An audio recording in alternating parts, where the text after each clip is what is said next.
If you're a fan of stop-motion animation, you absolutely need to check out the work of Jan Švankmajer. He's from Prague, and unfortunately here in the USA, he's not as well known as he should be, despite creating amazing stuff for over 50 years and influencing Tim Burton, Terry Gilliam, the Brothers Quay, and presumably Adam Jones of Tool.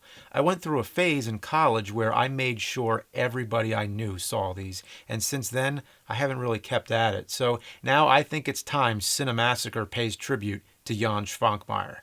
The best way I can describe him, he's a stop-motion surrealist. He's like if you took Ray Harryhausen and Salvador Dali, put them together, gave them acid. His films have a nightmarish quality, but with hints of humor. He uses live action mixed with stop motion and a variety of techniques including cutouts, puppets, clay, models, dolls, meat, all kinds of food, and taxidermied animals. Sometimes when he uses real live actors, he animates them too. He's directed a lot of live-action films, so he's not strictly an animator. He's just an all-encompassing film artist, a rare type of genius, if you ask me.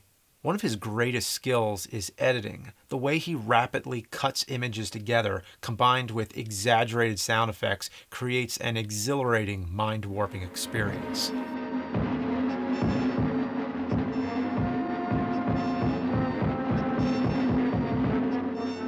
I really love how so many of his films have no dialogue and communicate every idea visually and have international appeal.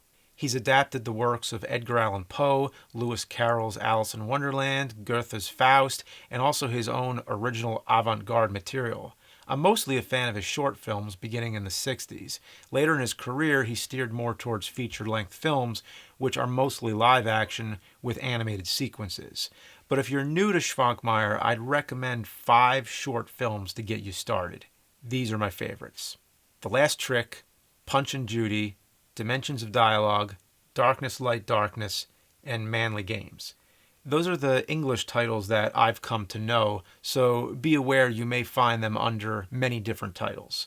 Unfortunately, I don't know where you can see them all in high definition. They're on YouTube, but not the best quality. There's no big collection of his shorts on Blu-ray to my knowledge. That doesn't mean it doesn't exist. I just can't find it. And when it comes to DVD formats, it's happy hunting. This one is excellent. This contains all of his short films, but it's Region 2. So if you have Region 2, you're good to go, but otherwise, it's kind of a shame that the only Region 1 that I found was this one here. This one's kind of lacking. It's missing a lot of my favorites of his. Yeah, so it's a shame that his work hasn't gotten any new HD re-release of any kind. So I don't know, probably YouTube is the best bet for now. Now, if you want to hear me talk about the films, let's go. The Last Trick, 1964. This is one of his first shorts. When it starts off, you might find it boring, but give it time. Once it gets going, it's pretty wild. It's about 2 magicians played by live actors wearing masks. They each take turns performing a trick, which are like that of a cartoon. For example, one of them pulls a fish out of a hat and then opens his own head, puts the fish inside, then winds a crank in his ear, causing the inner machinery inside his head to grind the fish, and then he pulls out the fish skeleton. Yeah, it's kind of funny to describe. The tricks are insanely trippy to watch. They use a mix of stop motion and presumably hidden people cloaked in black fabric moving objects around.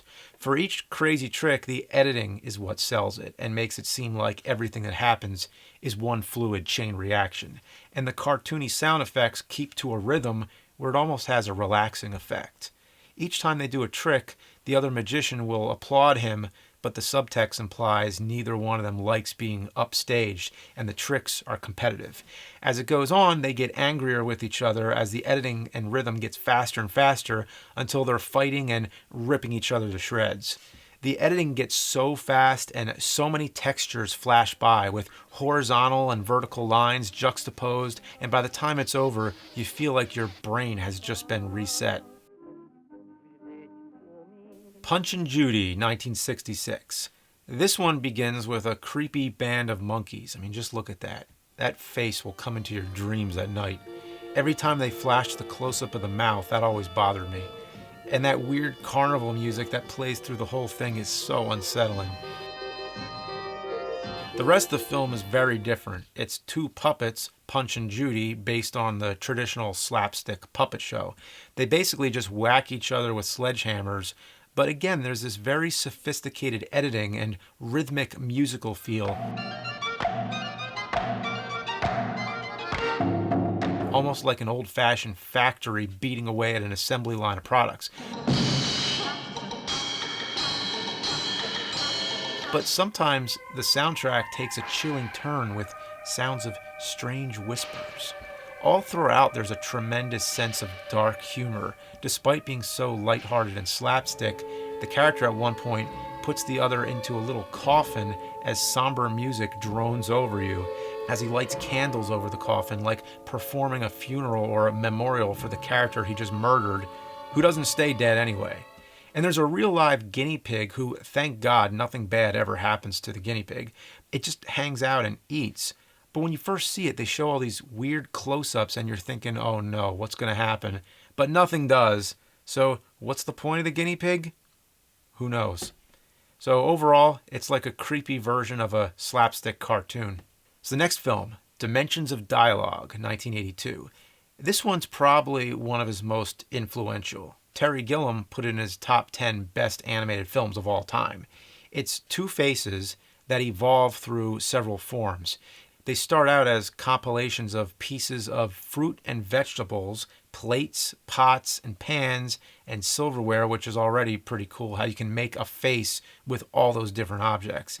But one face eats the other, and then we're shown all kinds of close-ups of the items being mashed down and digested, and then it's spit out and creates a newly constructed face, and the pattern keeps repeating until the faces are more refined. Now it looks like they're made from a bunch of debris, and after being spit out several more times, they become clay. So now we're looking at two clay figures that get intimate and give birth to a little formless blob of clay, which crawls towards them, only to sadly get shoved away.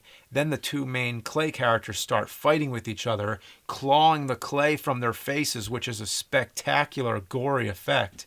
And in the final phase, we have two clay heads who each extend an object from their mouths like a tongue, but they each complement the other. For example, one puts out a toothbrush and the other gives it toothpaste. One puts out a piece of bread and the other gives it butter. But then they start going out of sync with each other, and the bread gets toothpaste, and the brush gets a pencil sharpener, the shoe gets butter, and so on. The film definitely seems to be about the ways people fail to communicate and misunderstand each other. But even though it's about lack of communication, the way the film communicates to the viewer is perfectly clear, told without any dialogue at all. And the next one, Darkness, Light, Darkness, 1989. This one uses claymation in a similar way. The whole thing takes place in a room, beginning with a clay hand that opens a door and a set of eyeballs roll in. It takes the eyeballs, sticks them to its fingers, and from there on, a new body part keeps getting introduced as all the parts find a way to work together to create a functioning human. And when I say all the body parts come in, trust me, all the body parts come in. When the head gets introduced, they shove a set of dentures into its mouth, which I always thought was real creepy. And they add what seems to be an animal tongue and a brain. It's real gross. And one thing I can say, when you watch a Švankmajer film, don't eat anything. No, just don't eat. One of my other favorite moments is when the feet come in, and the way they smash the face, I thought it was so cool. So by the end of it, you have a full body, all crunched up in this tiny room. And at last, one more film, Manly Games, 1988.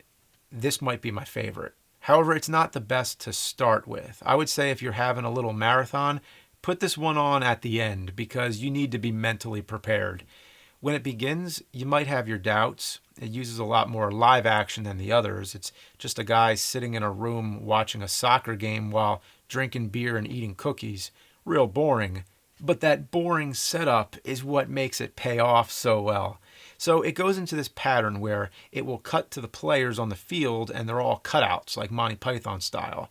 Then it always switches to claymation as one of the characters is killed, and it's always in some bizarre comical way. Sometimes their face is slashed with scissors, or a faucet is put on his face and all the clay is sucked through the faucet, or a train is rammed through the mouth. And every time the face is destroyed, we get one last look at the damage, and it always creates this new, weird, twisted facial expression. Every death is unique. Each time they're killed in a new creative way, and it's a higher body count than an average slasher movie. Each time they die, you can't wait to see what they're going to do with the next one. It gives you a humorous feeling that's like no other. I can't describe it. You get into the routine of these three phases: the boring guy in the room, the cutouts on the field, and then the claymation fatalities. It's so addicting to watch, and the funniest part is every time you see the cutouts, they play some kind of relaxing classical music to get you ready, and that leads directly into the killings. So you get used to hearing that in the same way that you come to expect the deaths in Mortal Kombat. When the screen goes dark, it's like, oh shit, here it comes. Even the scenes with the guy watching the TV start to become funny. He's pounding beers one after another, like, geez, how much beer is this guy going to drink? And with the cookies, he ends up finishing the whole plate, but there's some kind of sugar or powder left over, so he dips his finger in the beer, wipes it on the plate to scoop it up and licks it off. It's so gross, but I can't help but laugh. Then there's this one little part where the game has an intermission and he gets up to grab more beer, and we see a cat on the screen, and it lingers for a really long time. Like, here's a bunch of people getting massacred, now stare at a cat. I just love this film. I don't know what it means. Maybe it's some kind of satire of sports, but whatever it is, it's one of the most tonally strange and funniest things I've ever seen. I think Jan Švankmajer is one of the most fascinating living artists of our era. At the time I'm writing this, he's 85 years old. He completed his most recent feature film, Insects, in 2018, which he said would be his final one. But wow, what a legacy, and such a shame that not as many people in the USA know of him. He truly deserves the recognition.